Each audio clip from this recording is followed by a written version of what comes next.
my question with this team is what to make of them, because everybody's getting hyped. Oh, they're just great team in terms of offensive. We've never seen this before. Like, this is going to be so incredible. But we kind of seen it before somewhat with just the Warriors. And that's happened fairly recently. And not only that, that team was tight defensively. And he had Draymond Green. So just seeing them on the court, what are your overall impressions? Are they a, I guess, title contender? Or I guess, are you impressed with them? Not only just from, it's cool to see them do all these fancy plays, but, the nitty gritties, can they win the title? I think not. Just based on this performance with the Cats. And I realize there's room to improve, but is this going to be a case where, the Miami Heat, I mean, you're very close to that team, Matt, when they first got LeBron, Bosh, and Dwayne Wade. That first season, everybody expected them to destroy everybody, and that wasn't the case. Do you see that scenario playing out similarly with these guys, or do you see them maybe overcoming it? It's interesting because James Harden, everyone was always, the whole time he was on the Rockets, really, it was your fanhood as a Rockets fan, if you were one, or if you're just paying attention to the team or rooting for James Harden in that MVP season. The whole story with him was like, man, he's scoring 40. How many assists is he getting with this? Wow, cool. He's almost averaging a triple-double, or, he's gotten this many triple-doubles, very similar to that Russell Westbrook narrative that we also saw in OKC in 2016. With the Nets, he has taken back his shots and he has acted as more of a facilitator, which I like to see, and which I think is also really interesting being paired with Kyrie, because Kyrie has some of the best handles, if not the best handles in the NBA right now. So it's very interesting to think about how that's going to play out, and if maybe they can space off of each other. When we spoke with Casey earlier, I posed the question to him about, what's this team going to do with their roster? There's really not a whole lot of options. He talked about buyouts, which I think is absolutely true. Maybe some veterans being in the hunt will join this team.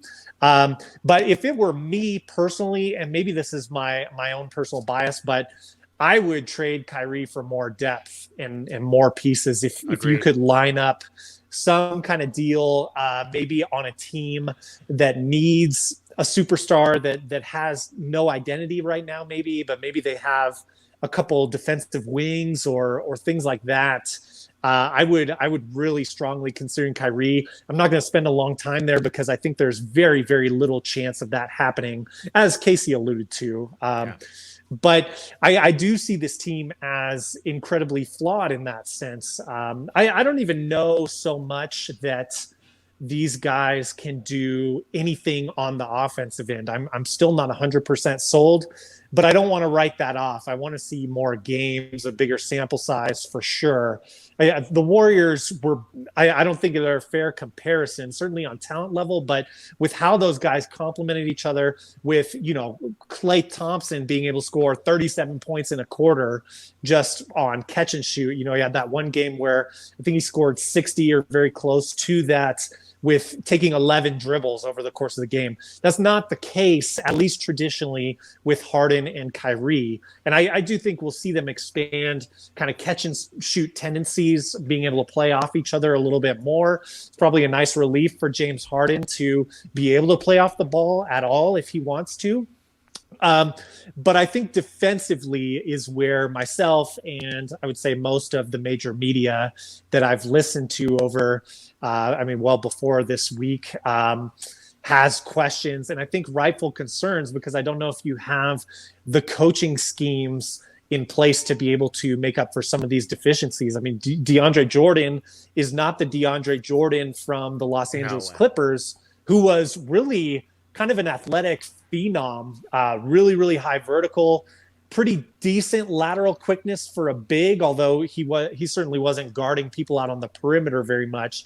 But, that DeAndre Jordan has aged. Yes, he can still grab a board and he doesn't need a ton of shots, which is nice. Everyone talks about he's a chemistry guy because Kevin Durant loves him. But at the end of the day, I don't know, when you're playing, like we said last week, the Bucks or Miami, I don't know if that's getting it done. So I guess I need to see more of a sample size, and I'm not really sure they can do anything on defense about it. What are your thoughts as you've watched, highlights this week? They got those two losses in Cleveland. They recovered against kind of a patched together Miami Heat team. It wasn't really the Heat at 100% strength, but they did get the W finally on their third attempt. Third time's a charm. They get the Yeah. win as a trio. I don't know. What are your perceptions on this Yeah, team? yeah, just real quick. I mean, I echo your sentiments. I don't have too much to add. I'll just say, with DeAndre Jordan, that's a glaring weakness. I mean, like you said, with those two teams and the 76ers, he's going to have to start. My guess is that they'll have to go through two of those teams to get to the finals. And then you have Anthony Davis. So that's the difficulty, right? When you're in the playoffs, in which you need both ends of the floor, and like you'll listen to with our guest coming up this week with John Hardifilis, he's just explaining how you're not putting the bestest five players out on the floor. You're putting the best five players who can play together, and if that is the case, your starting five, the net starting five is not going to be up to somebody else's starting five in terms of chemistry. So I think that's where the struggles are going to come into play. It's going to be entertaining. It's going to be fun to watch. I'm going to enjoy the drama. But, in terms of taking them seriously as a legit contender for the title, I don't think so. But it'll be interesting. They're the most compelling story in the NBA. So that it'll be fun from that aspect. But to take them seriously as a threat, I don't. So we'll see. Hey, thanks for checking out Hoopsology. If you had any thoughts on the topic we just discussed, we'd love to hear them in the comments section below. If you liked the video, please consider liking and sharing the video. It really helps us out. We appreciate it, and we will see you guys for the next video.